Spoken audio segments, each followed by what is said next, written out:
तर तुम्हाला 3 महिने ते इम्प्लिमेंट करायचे, म्हणजे प्रीच्या आधी.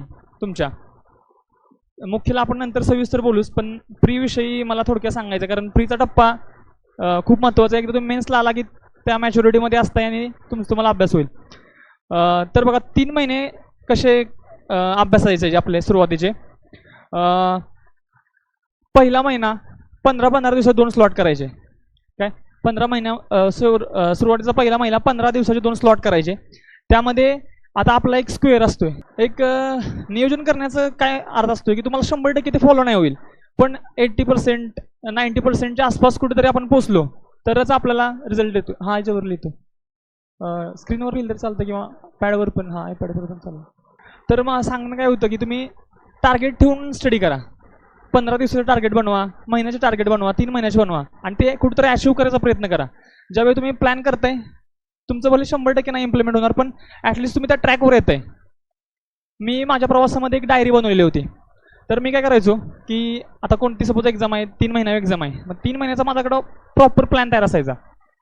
तर त्या 3 महिन्यामध्ये मी 15-15 दिवस स्लॉट करायचो आणि ते लिहून ठेवायचो मग आपल्या डायरीवरती, बाबा आपण दिवसभरामध्ये किती अभ्यास करतोय किंवा खरंच तो क्वांटिटेटिव्ह आपला अभ्यास होतोय का.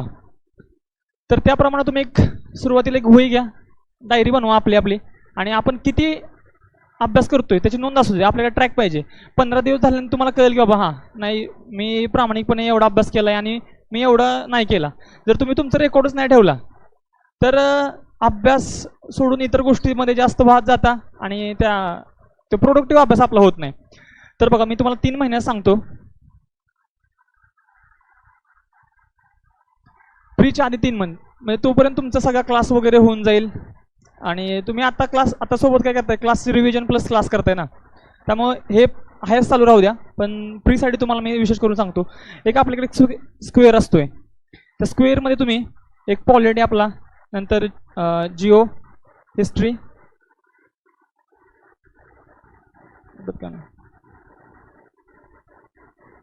नाही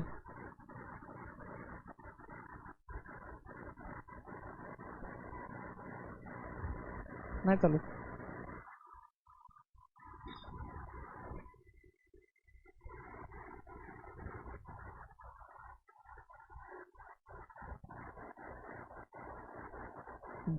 हिस्ट्री आणि इको प्लस ज्याला इको गट जड जातो आणि करंट घ्या, असे या स्क्वेअरनं आपल्याला चालायचं आहे प्रीच्यामध्ये.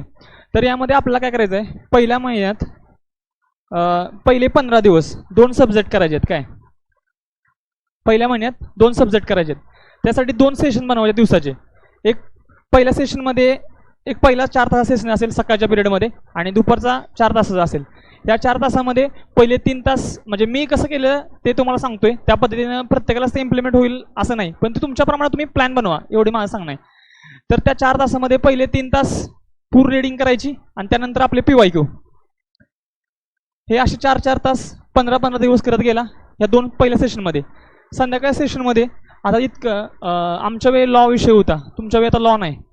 तुम्हाला मॅथ्स अँड रिझनिंग आणि सायन्सचं वेटेज त्यांनी प्रचंड वाढवले. 2023ला आय थिंक 22 क्वेश्चन होते मॅथ्सला मुख्यला. त्यामुळे मॅथ्स रिझनिंग दररोज राहिलं पाहिजे. आता काही काहींचं बॅकग्राऊंड इंजिनिअरिंग असेल तर वेल अँड गुड, पण माझं वैयक्तिक आर्ट्समध्ये होतं तर ते मला खूप जड गेलेलं आणि त्यासाठी खूप घासावं लागलेलं थोडक्यात. त्यामुळं जे आर्ट्सचे कार्यकर्ते आहेत त्यांनी सायन्स आणि मॅथ्सशिवाय या ठिकाणी रिझल्टच नाही सध्या. आणि तुम्हाला सगळा जो क्राऊड आहे तो ॲज इट इज सगळ्या राज्यसेवेचं तुम्हाला कॉम्पिटिशनमध्ये, त्यामुळे त्यांच्या लेवलपर्यंत तुम्हाला तुमचं मॅथ्स रिझनिंग आणि सायन्स घेऊन जायचं आहे. तर ह्या 2 विषयांना आत्तापासूनच तुम्ही म्हणजे क्लासमध्ये तर होतेच, पण स्वतः पण त्याच्यावरती वर्क करणं गरजेचं आहे, मॅथ्स रिझनिंग आणि सायन्स. ठीक आहे.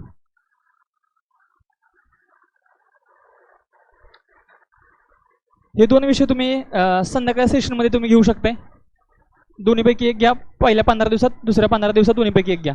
महिनाभरात काय होतं बघा, महिनाभरात तुमचं हे 4 आणि प्लस 2 6 सब्जेक्टची तयारी एकदम चांगल्यारीती होत्या. राहतोय फक्त आपला विषय करंटचा.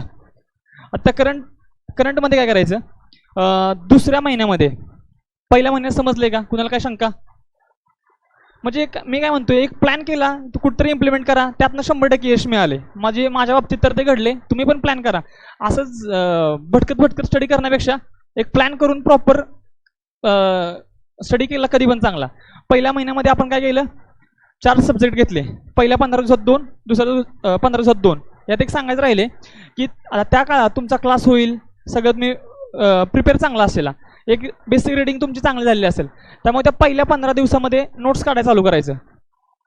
कारण की नोट्स एवढ्या मॅटर करतात की आता आमच्या वेळी कसं झालेलं, 2023ची प्री पण आमच्या मुख्यच्या दरम्यानच आलेली. आमची एक्झाम पुढं होत गेलेली, त्यामुळं प्रीसाठी असा वेगळा काही अभ्यास करायला लागला नाही. माझ्या प्रत्येक विषयाच्या माझ्याकडे नोट्स तयार होत्या. त्यामुळे सगळ्यात खुणगाटच बांधून घ्या की मला नोट्स काढायचे आहेत, आणि कुठल्याही म्हणजे पब्लिकेशनच्या किंवा कुठल्याच नोट्स घ्यायचे नाहीत, स्वतःच्या नोट्स स्वतः तयार करायच्या. आणि एवढा विश्वास ठेवायचा की त्या नोट्समधूनच आपल्याला म्हणजे क्वेश्चन येणार आहेत, आणि 100% आपल्या नोट्समधूनच क्वेश्चन असतात. फक्त नोट्स काढताना एक काळजी काय घ्यायची, जेव्हा तुम्ही स्टडीज चालू कराल तेव्हा पहिले जे 7 दिवस आहेत किंवा एक 10 दिवस तुम्ही घ्या, जे प्रीचे म्हणजे प्री सांगतो मी बरं का, प्रीचे क्वेश्चन पेपर इतकं मायक्रो अनालिसिस करून घ्यायचं. स्वतः मार्केटमध्ये कुठलेही बुक न घेता तुम्ही स्वतः आयोगाच्या क्वेश्चन पेपरचा झेरॉक्स मारा, त्या घेऊन या, आणि प्रत्येक विषयावाईज बाबा कुठल्या विषयाला किती प्रश्न आहेत आणि कुठल्या घटकांच्या वेळी प्रश्न आहेत. जोपर्यंत मी पण तुम्हाला सांगेल की हा घटक करा, त्या घटक करा, पण त्यातनं ते अप्रोच बिल्ड नाही होत. तुम्ही स्वतः ज्यावेळी त्या क्वेश्चन पेपरमध्ये जाता ते प्रश्न सोडवता, त्यामुळे तुमचा अप्रोच काय असते की ते क्वेश्चन पेपर सोडवल्यावरच तुम्हाला कळेल की बाबा किती घटकाला काय भेटायचे आणि मला प्रश्न कसा टॅकल करायचा आहे. कारण कंबाईनचा गेमच सगळा क्वेश्चन ह्याच्यावरती आहे. तुम्हाला त्या 60 मिनिटामध्ये 100 क्वेश्चन एक चॅलेंज आहे, आणि ते तुम्हाला टॅकल करायचं आहे. आणि ते क्वेश्चन पेपर जेवढं जास्त क्वेश्चन पेपर सोडवाल तेवढा फायदा होईल. त्यामुळे ते अनालिसिस केल्यानंतर आपल्याला नोट्स कोणत्या काढायच्या ते आपल्याला समजून जाईल. त्यामुळं त्या पहिल्या ज्या महिन्यामध्ये मी सांगतोय 4 सब्जेक्टच्या नोट्स तुमच्या एकदम प्रॉपर असल्या पाहिजेत. शेवटचे जे 15 दिवस असणार तुमचे कुठले एक्झामच्या आधीचे, त्यावेळी पुस्तक ओपन करायला नाही लागलं पाहिजे. त्यात इतक्या दर्जेदार तुम्ही नोट्स तुमचे तयार झाले पाहिजेत, आणि तुम्ही आता क्लास करून तुमची ते एक मॅच्युरिटी येऊन जाईल आणि तुम्हाला त्याचा निश्चितच फायदा होईल. आता दुसऱ्या महिन्यामध्ये येऊ आपण. दुसऱ्या महिन्यामध्ये काय करायचं, आपला विषय जे पहिला आता हा तुम्हाला मी चौकोन सांगितला, पॉलिटी, जिओग्राफी आणि हिस्ट्री. ह्यापैकी सगळ्यांचा एक विषय, कुणाचा पॉलिटी स्ट्रॉंग होईल किंवा जिओग्राफी स्ट्रॉंग होईल किंवा हिस्ट्री स्ट्रॉंग होईल. त्यापैकी काय करायचं, आता दुसऱ्या महिन्यामध्ये ह्या स्क्वेअरमध्ये आपल्याला एक जो विषय चांगला झाला आहे तो थोडा इलिमिनेट करायचा आणि त्यामध्ये करंट टाकायचं. ठीक आहे, आता तुम्हाला वर्षभराचं करंट त्यावेळी तुम्हाला करायला लागेल. काय तुम्ही आता महिन्याला परिक्रम पण संपवत असाल, पण त्यावेळेस हे तुमचे सपोज सेकंड रीडिंग असेल करंटचं, मग ह्या करंटमध्ये जे मेन वाटते ते आपण नोट्स काढत चालवा, किंवा सपोज काय नोट्स पण उपलब्ध असतात म्हणजे नाही का टेलिग्रामवरती वगैरे, परिक्रमाच्या किंवा सिम्प्लिफाईडच्या, त्या पण तुम्ही या ठिकाणी घेऊ शकता. आणि त्यावेळेस हा विषय घ्यायचा इथं करंट. मग तुम्ही या ठिकाणी सपोज पॉलिटी एखाद्याचा चांगला असला तर हिस्ट्री घेऊ शकताय. अक्षर काय मला चांगलं नाही एवढं, या समजून जरा. इथे एक जिओ, आणि मग तुमचा इथं राहिला काय राहिला आपला पॉलिटी. हां, मग तुम्ही इथं करंट घेतला, कोणता राहिला इकॉनॉमिक्स. ठीक आहे, मग यावेळी तुम्ही काय होते, पुन्हा एकदा तुमची 4 विषयाला चांगली रिडिंग पडते. सेकंड रिडिंग एकदम चांगली प्रोडक्टिव्ह असेल. मग तुम्ही दुसऱ्या महिन्यामध्ये अशा प्रकारे टॅकल केलं तर तुमच्या 2 रिडिंग इतक्या चांगल्या झाल्या असणार, with notes, with PYQ analysis. ठीक आहे, म्हणजे खूप ह्या 2 रिडिंग तुम्ही इतक्या भारी झालेल्या असणार, एक चांगल्या तुम्ही त्यावेळेस मॅच्युरिटीला असणार. सेकंड मंथमध्ये तुम्ही असं करू शकताय. आता राहतो थर्ड मंथ आपला. थर्ड मंथला कुठली तरी एक टेस्ट सिरीज जॉईन करायची, कारण आपला गेमच पेपरचा आहे. तुम्हाला किती नॉलेज आहे त्याचा काय घेणं देणं नाही. त्या तुम्ही 60 मिनिटात कसं टॅकल करताय हा सगळा गेम आहे. आपल्या क्लासची टेस्ट सिरीज असेल किंवा इतर कुणाची मार्केटमध्ये असेल, जाऊन टेस्ट सिरीज लावा तिथं. ज्याला म्हणजे वाटते भीती वाटत असत्या त्या दिवशीची नाही का, त्या 1 तासात कसं करू काय करू, त्यासाठी टेस्ट सिरीज मी वैयक्तिक लावलेली, तुम्ही पण लावा, 100% फायदा होतो. मग तिथं काय करायचं, 15 दिवसाचे 2 रिव्हिजन इथं पडले पाहिजेत. ठीक आहे, इथं 15 दिवसात 2 रिव्हिजन पडले पाहिजेत. तुमच्या टोटल रिव्हिजन 4 झाल्या, विथ तुम्ही हे मॅथ्स, रिजनिंग प्लस सायन्स चालू आहे तुमचं सगळं.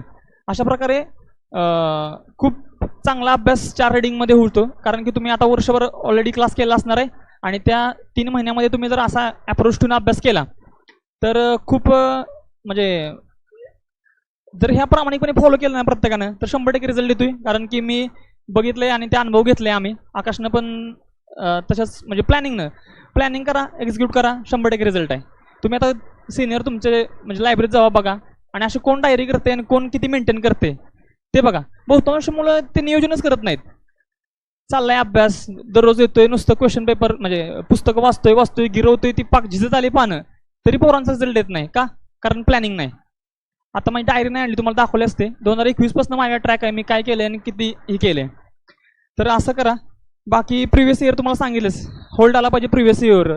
प्रश्न जुना आला म्हणजे एखादा प्रिव्हियस इयर त्या रिलेटेड पडला, तो आपला चुकलाच नाही पाहिजे या हिशोबाने एकदम तयारी करायची. कारण की तेच कॉम्पिटिशनच्या बाहेर तिथनं जायच नाही. PYQ आला तो आपला आलाच पाहिजे. बाकी हां, शेवटच्या महिन्यामध्ये अजून एक करायचं, दररोज एक समाजसुधारक तयार करायचा. पहिलं हिस्ट्रीचं कसं जायचं की हिस्ट्रीला आउट ऑफ द बॉक्स यायचा, पण अलीकडच्या काळात हिस्ट्रीमध्ये आता म्हणजे प्रीला 10 आय थिंक 10 क्वेश्चन आहे ती. तर हिस्ट्री बऱ्यापैकी आवेगात आलेला विषय आहे. एक कुठलं तरी समाजसुधारकाचं पुस्तक घ्या, विपुल थोरमोडेचं मी घेतलेलं, तुम्हाला जो कोणी आवडेल विपुल थोरमोडे बेस्ट आहे, तो घ्या. आणि दररोज एक समाजसुधारक करायचा शेवटच्या महिन्याभरात. हिस्ट्री लय बेस्ट होते महाराष्ट्राच्या अँगलनं, आपल्या जो मर्यादित आहे तो. मग ते एक तुम्ही करू शकता, एक समाजसुधारक दररोज एक करायचा शेवटच्या महिन्यामध्ये. बाकी हां, आता ग्रुप डिस्कशनच्या विषयी जरा बोलू आपण. ग्रुप डिस्कशनचा पण मला खूप फायदा झालेला. मी करंटसाठी ग्रुप डिस्कशन करायचो आणि समाजसुधारकासाठी ग्रुप डिस्कशन करायचो. तर 3 मॅक्सिमम कितीचा करायचा ग्रुप? 3चा. 3च्या वर अजिबात कुणात बसायचं नाही. लयत लय तुमचा लय कार्यक्रम चांगला असला तुम्ही 4 होऊ शकताय. कारण की कसं होते, तुम्ही आता पेटमध्ये बघितलं असाल, ग्रुप डिस्कशनच्या नावाखाली काय काय होते, 6 जण 7 जण, अर्थ काय काय काय कीर्तनाला आलोय का आपण, अभ्यास करायला आलो ना. त्यामुळं ग्रुप डिस्कशनला चांगली पार्टनर निवडा. आणि एक सांगतो अजून एक की मित्र, ह्या प्रवासामध्ये का नाही तुम्हाला तुमच्या मित्रांचे असला खतरनाक सपोर्ट असतो. माझे आता वैयक्तिक विशाल आणि आकाश म्हणून माझे 2 मित्र होते. म्हणजे असा आमचा म्हणजे असे मित्र ठेवा की आपल्याला ते उंचीवून येणारे असणारे पाहिजेत. कारण इथं तुम्ही इतक्या जलसपणा आणि इतकं म्हणजे नाही का आपल्यातच कॉम्पिटिशन करणारे मित्र कधी निवडू नका. मित्र निवडताना पण चांगले निवडा की बाबा आपल्याला त्यांचा सपोर्ट झाला पाहिजे. आपण आधी म्हणजे चांगल्या भावनेने त्यांना सपोर्ट करा, ते तुम्हाला निश्चित सपोर्ट करतील. असे मित्र निवडा आणि ग्रुप डिस्कशनचा खूप फायदा होतो करंटसाठी. बाकी विषयासाठी सपोज एखाद्याला हार्ड विषय वाढत असला इकॉनॉमिक्स वगैरे, त्यात तुम्ही करू शकताय. मी वैयक्तिक करंट आणि समाजसुधारक आम्ही घेऊन बसायचो, तो एक खूप फायदा होतो. आणि बाकी मग फाईल त्या प्रिपरेशनच्या म्हणजे शेवटच्या 3 महिन्यामध्ये काही पंचवार्षिक योजना असतील, आर्टिकल्स असतील, घटनादुरुस्ती असतील, तर सपोज तुम्ही जाताय चहावाला वगैरे वगैरे नाही का. आता मेन्सच्या काळात तर आम्ही म्हणजे आम्हाला तर लॉ होता 1200 म्हणजे 1500-1300 कलम पाठ करायचे होते. असा रट्टा मारलेला, कोणी पण गाऊ दे, म्हणजे राज्यसेवा मेन्सचा गाऊ दे किंवा कोण, ये तुला एक ऍक्ट सांगतो, ये तुला एक, म्हणजे कुणाला सोडलं नव्हतं मी. तर आपला फायदा बघायचा आणि काहीतरी सांगण्याचा प्रयत्न करायचा. आपण जेव्हा दुसऱ्याला एखादं सांगतो का नाही त्यावेळेस आपलं ते खूप चांगलं होऊन जातं. ठीक आहे, त्यामुळे सांगितलं मित्र निवडताना चांगले निवडा, 3च निवडा की तुमच्या शेवटपर्यंत तुम्हाला साथ दिली पाहिजे त्यांनी. हां, डायरीज तुम्हाला सांगितलं, डायरी बनवा. आता मी जे सांगितले आत्तापासूनच डायरी सवय लावा. ठीक आहे, माझा क्लासचा आत्तापासूनच तुम्ही एक तुमचं नियोजन बनवा. तुम्हाला आता दुपारनंतर क्लास आहे बरोबर ना.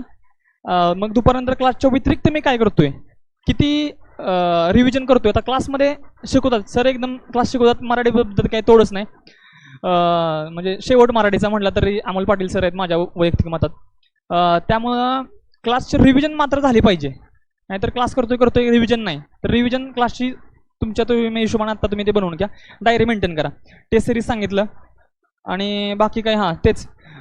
नंतर टेस्ट सिरीजच्या टायमिंगला काय झालं पाहिजे, तुमचं आता रिडिंग स्पीड थोडंसं वाढवाय बघा. कारण की आपल्याला 20 क्वेश्चन सोडवायचे तिथं मॅथ्स रिजनिंगचे. काय ते 20 क्वेश्चन एवढे मॅटर करतात. ते 20 पैकी तुम्ही 15च्या आसपास तर गेला तरच तुमचा प्रीमध्ये तुम्ही STS म्हणजे SR काय असेल असतो तिथंपर्यंत पोहोचताय नाही का. चांगला स्कोर घेतला तरच ह्याच्यापर्यंत तुम्ही जाऊ शकताय. त्यामुळे ह्या 20 पैकी इथं 15 तर टॅकल करायचा प्रयत्न झाले पाहिजे. ते कधी होतील, तुमचा इकडं 40 मिनिटात जेव्हा GS संपल, 40 मिनिटात GS संपल आणि 20 मिनिटं तुम्हाला मॅथ्स रिजनिंगला जेव्हा राहतील तेव्हा तुमचा तो कव्हर होईल.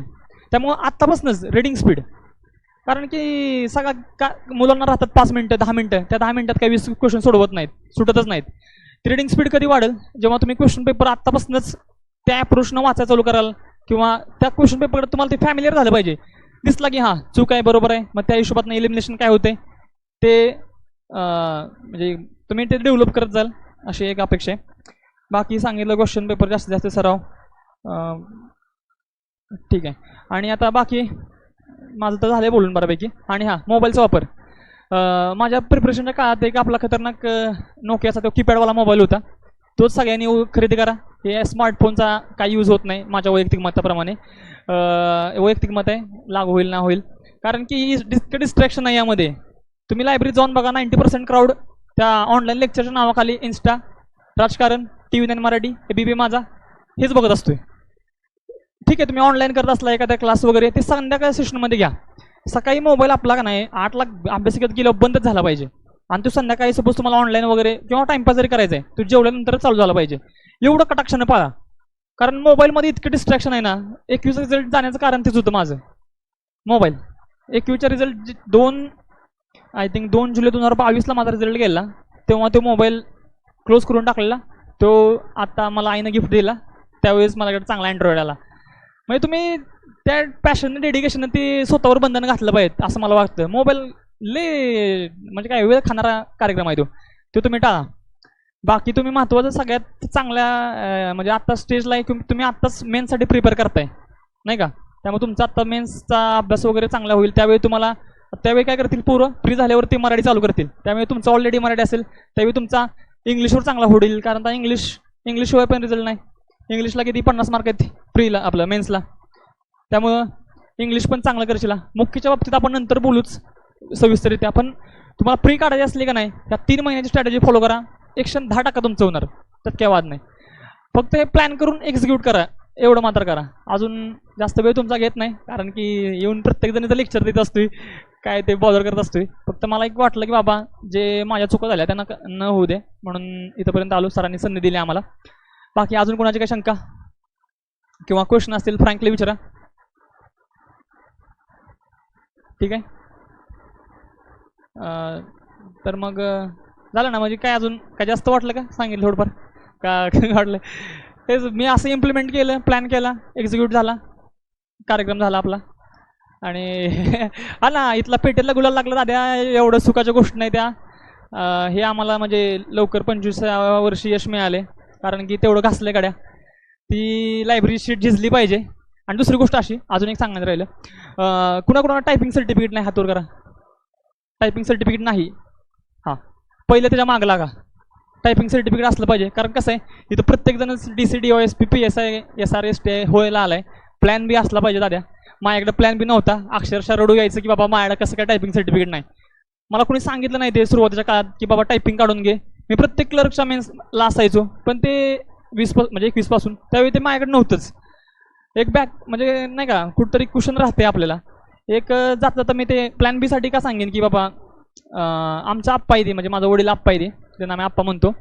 तर आप्पा काय म्हणायचं की तुम्ही आता सगळीकडे इथं म्हणजे स्पर्धा परीक्षेला जाताय, तुमच्या पालकांच्या कुटुंबाच्या नातेवाईकांच्या अपेक्षा असते त्या बाबा पोरग अधिकारी होऊन आलं पाहिजे माझं. आमचा आप्पा काय म्हणायचं की कडे तू गेलायस, ते एक मला माकडाचं उदाहरण द्यायचं. आपलं माकड असते ना आपलं वानर, ते झाडावरनं जेव्हा पडतं खाली, कळपातलं एक माकड असं छोटंसं झाडावरनं पडतं खाली, तेव्हा ते कुठला तरी एक झाडाचा पाला घेऊन खाली पडतं. म्हणजे खाली जेव्हा पडतं झाडाचा पाला घेऊन खाली पडतं. आणि त्याच पद्धतीनं तुम्ही या क्षेत्रामध्ये भले क्लास 1 नाही मिळाली, क्लास 2 नाही मिळाली, पण ॲटलिस्ट ती क्लर्कची जागा तरी आजच तुमची निश्चित झाली पाहिजे. त्यासाठी तुम्हाला टायपिंग सर्टिफिकेट पाहिजे. आणि जर त्या माकडानं ना ते पाला घेऊन नाही ना खाली पडलं, तर तो कळप त्याला ॲक्सेप्ट नाही करत, की तुझी पात्रताच नाही. त्याच पद्धतीने आप्पा म्हणायचं तुमचं होईल. तुम्ही जर गावाकडे आला बिना हात रिकामं, तर तुमचा समाज पण ॲक्सेप्ट नाही करणार. म्हणजे हे त्या आप्पांचं शब्द माझ्या कानात राहिलं. त्या पद्धतीनेच तुम्ही ते टायपिंग ज्यांच्याकडे नाही त्यांनी आत्ताच मागं लागा, टायपिंग करून घ्या आणि ते काढून घ्या व्यवस्थित पद्धतीनं. बाकी तुम्हाला शुभेच्छा. आणि इथं आम्ही पण असंच बसायचो, आम्हाला पण वाटायचं राव काही तर जावं आपण पण. आज संधी आली, बरं वाटलं, तुम्ही पण ऐकून घेतलं आमचं, त्याबद्दल सर्वांचं खूप खूप धन्यवाद.